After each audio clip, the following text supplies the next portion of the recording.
Hey guys, today is June 13th and I just want to kind of show you what I'm working on. I'm burning holes right now for where all this stuff is going to go, and which makes me really uncomfortable because it's very permanent. But basically what I've done is measured out 18 inches for, well, most things require about 18-inch spacing. So of course you can see there's going to be tomatoes on this side. These are going to be the San Marzanos. On the other side is going to be like eggplant. I forget, I got to look back at I have a diagram that I made. And then on this side will be like the big dog and the huge one tomatoes.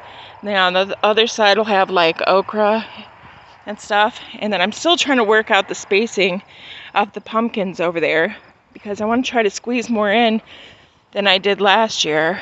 And sorry if it's windy and you can hear the traffic, because it looks like we're not getting corn planted this year. So it's going to be a very windy season, I think. And it's really gray out here because it's getting ready to rain. But anyways, so all I've been doing is I just got like these white chalk markers. I've been just going through, kind of putting, well, some of these are just preliminary because I don't know exactly, like I said, how I'm going to figure out this pumpkin thing. And I'm trying to avoid, where I can, this overlap, but some places you just can't, like it's got to go up against the fence. Anyways, and this is the little torch thing that I'm using. It's really nice. It's just like one of those food torches, and you just turn that on and it's got like an electronic clicker. And I've been having a torch in one hand and my hose in the other hand, and as soon as I burn a hole, I soak it with the hose. And yeah, it's been working really well. Haven't had any trouble, even though it's kind of windy today. So I'm just going to keep working on these, and then I'll probably see if before it rains, see if I can start planting some of these tomatoes out. I haven't gone over here because I'm not sure exactly how I want to do this with all these weeds right here still. My plan was to try to dig underneath the fence, but it's so buried in the dirt now that it's going to be really difficult. So for this year, again, we'll probably just do our best to put something on both sides. I don't know if that's probably going to be cardboard and some mulch, or I don't know. We'll figure out something to try to keep the weeds down as much as possible. But yeah, so I wanted to show you that. I'll probably give you a little update here in a few when I make some decisions or get some more stuff done. Alright, so I got the San Marzanos in the ground. I started sprinkling just a little bit, but it's kind of done again, so I don't know. I just want to show you basically just what I'm doing. And I'm using this Job's Organic Vegetable and Tomato Granular Plant Food. So basically I'm just moving the side, any of the straw or leaf litter that's down there, kind of making a little hole, taking a handful, just dropping it in the hole, kind of working it in, and then moving on to the next hole. Now this one's got a lot of leaf litter right here, so I have to take some of that out. It's kind of hard with the wind blowing. So, oh yeah, this one feels like a mole's been through here recently. Dang moles, man, they're real bad this year.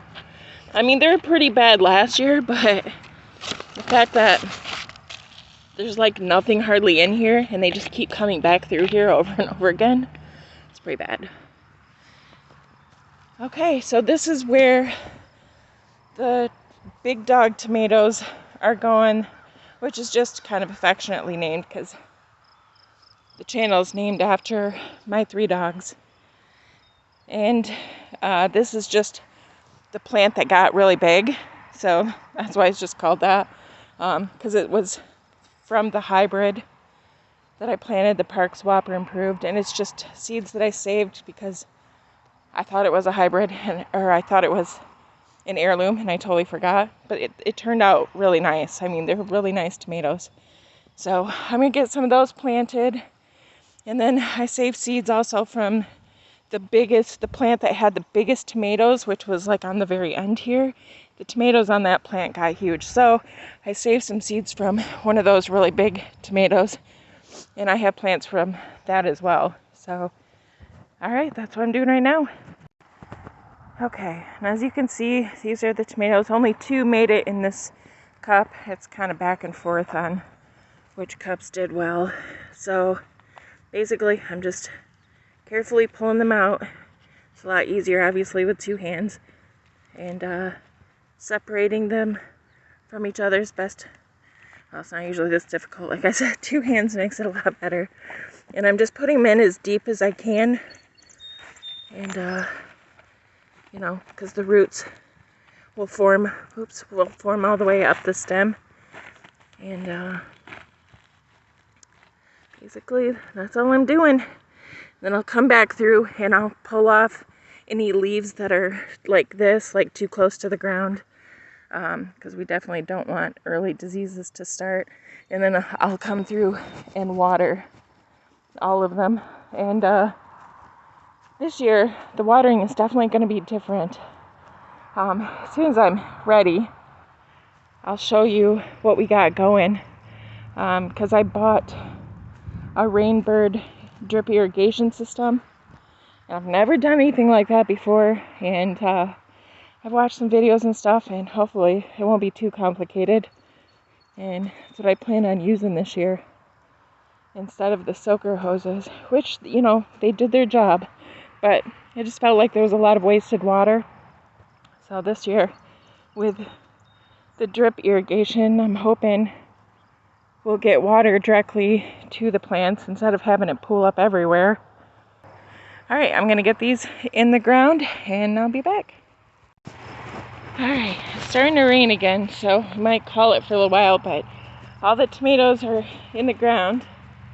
I got 12 San Marzanos.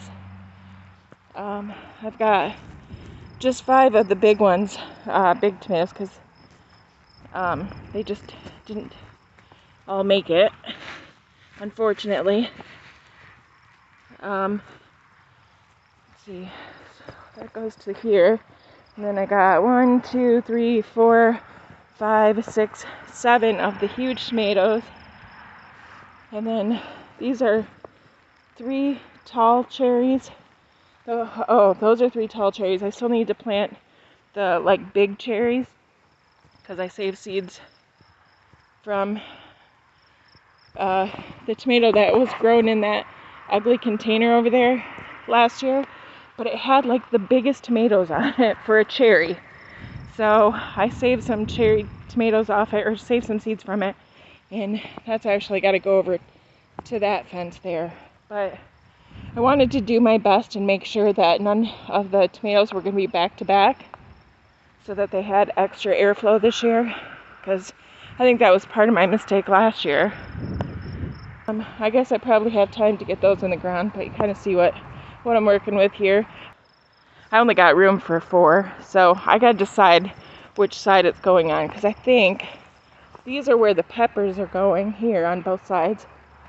And then I think I'll probably do the tomatoes on this side, just because over here in this middle area somewhere is where I plan to do the watermelon and the honeydew. And then I'm putting the little rock cantaloupes, honey rock cantaloupes up here, and I'm going to try to grow those vertically, and then the cucumbers along here again. So that's the plan. And we're still going to do pumpkins on the other side, and I got to figure out, because I need more space for pumpkins, I feel like. But that's the plan so far. So if you made it through this whole video, I really appreciate you. I know these aren't like, I'm not the greatest videographer, or however you say that, videographer, I guess.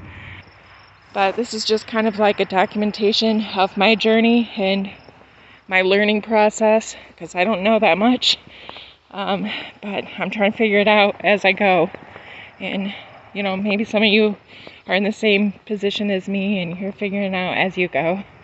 So, anyways, thanks for watching and God bless you. Bye.